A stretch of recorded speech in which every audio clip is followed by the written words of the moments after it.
Hey, what's up, guys? Gons here for the Face Like the Sun YouTube channel. The big thing trending the last couple days has been Buddha statue found on Mars. And of course, you know, everyone's running with that headline. But I checked out the photo and no, this is not Buddha on Mars. Here's the photo in its original form. I sharpened up the area a little bit and changed the contrast. Here you can see it, and there it is.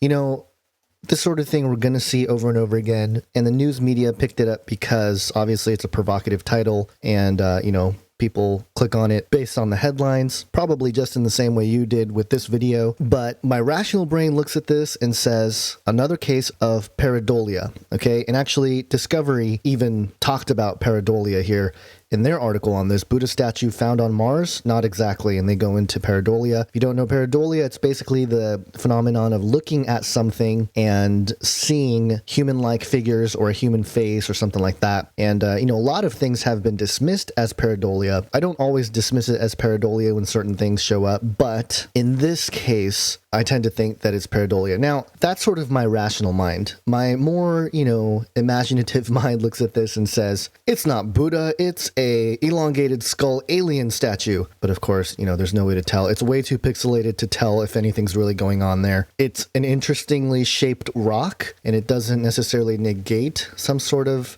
weird thing going on here, but, you know, I don't know if it's a Buddha statue. I don't even know if it's actually a humanoid statue. We don't know if it's just a shadow of the inside of a rock that's carved in, or if it's actually an external rock. It's way too pixelated to tell. And of course, you know, my conspiratorial mind says, oh, this is slow disclosure, or, you know, even the skeptical conspiracy mind saying, oh, this is slow disclosure for the Great Deception. It's hard to come to large worldview status conclusions based on, you know, each story that comes out, but, you know, they do serve as little data points, and you can decide for yourself what they each mean. But in terms of what I'm seeing here, I actually think that when people like Scott C. Waring, who reported this, Stunning Martian God on UFOsightingsdaily.com, I tend to think that, number one, it's kind of clickbait. It's sensationalization of certain things to get a rise out of people. But also, I don't think it does any good for the community of, you know,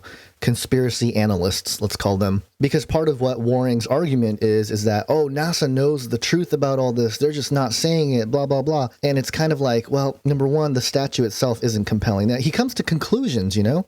He talks about how it's enough to convince people in the United Nations that intelligent life existed on Mars. And it's like, no, it's not conclusive evidence. It's not compelling enough to convince the world that there's alien life on Mars or anywhere. So I think it does a disservice to the larger conspiracy analyst community. And I think I'm going to start using conspiracy analysts instead of conspiracy theorists, because conspiracies are real. I mean, they are very real. And, you know, it's been shown time and time again that those who submit certain theories have been proved correct, you know, years, even decades later. So conspiracies are real. I think we analyze these conspiracies and expose some of the more nefarious parts of what might be going on. But there's been a lot of space news recently, as I've kind of pointed out and I've talked about, and it seems like every week there is another Mars-based story. And so what are they setting us up for? What is the agenda? Is it just, you know, what they tell us? Highly doubt it. I think there's something else going on, and some conspiracy analysts,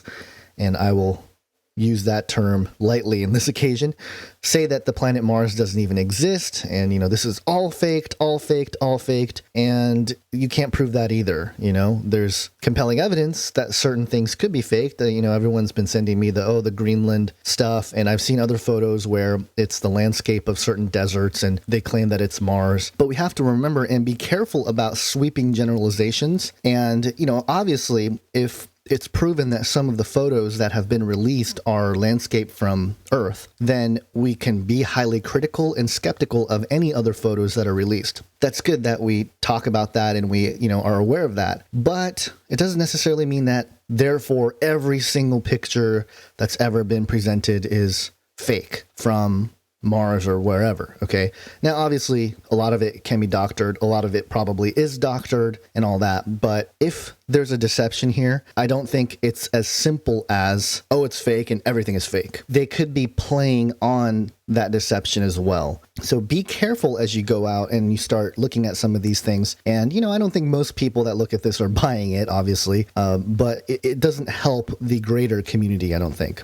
Now, some of you guys might be wondering, why does Gons always talk about weird space crazy stuff? And a lot of it has to do with my own experience of having questions when certain news and things came out about space, and asking my pastors early on in my Christian walk, what about this? What about that? And none of them had answers for me. And they didn't even really encourage me to keep looking or keep thinking about these issues. But my whole thing was, hey, if the Bible has an answer, for life, then there should be at least some sort of wisdom that could be provided with these topics. And of course, this is before I dove too much into the sons of God thing in Genesis 6 and, all the stuff going on there. And so I was hoping for more, and it caused me to start looking at different people talking about these issues, which happened to think that Jesus is an alien or Jesus is just Sananda, the space commander or whatever. And it caused me to get really confused. And I don't want anybody else to experience the confusion that I experienced early on, because obviously, we're bombarded with these stories. And I think as Christians,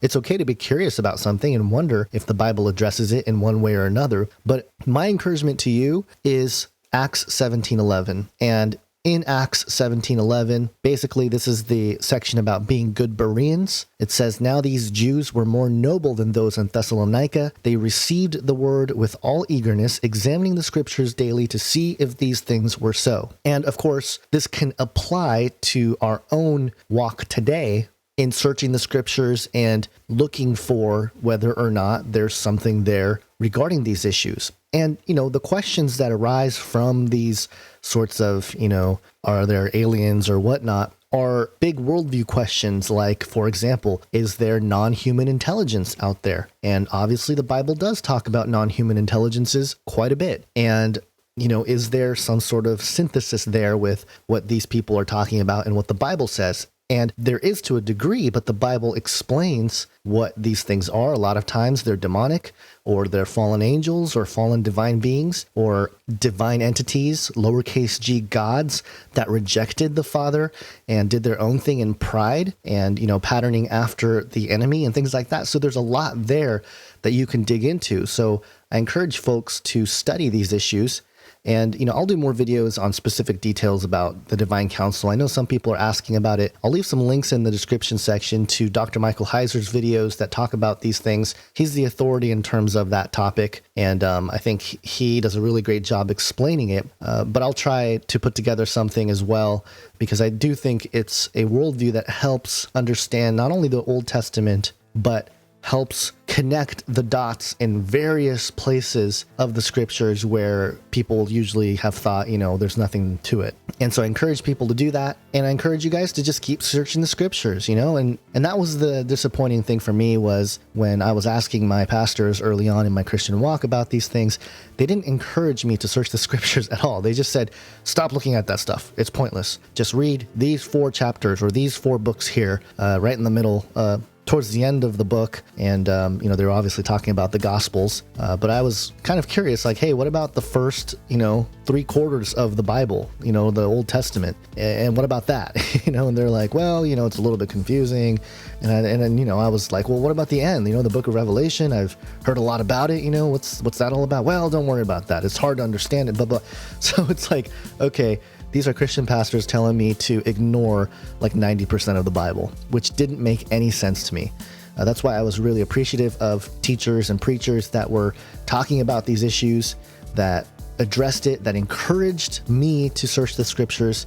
And so that's what I want to do to you, encourage you to search the scriptures and do your own study. And I am sure that God will show you, leading by the Spirit of God, things that are in the Bible that none of us have seen yet, that maybe address some of these topics in much more fascinating ways. But in terms of tying it back to this pseudo statue of Buddha, no, this is not Buddha on Mars, okay? It's obviously a statue of Nefertiti. Get it right, people. Get it right. Hope you all have a great day. God bless.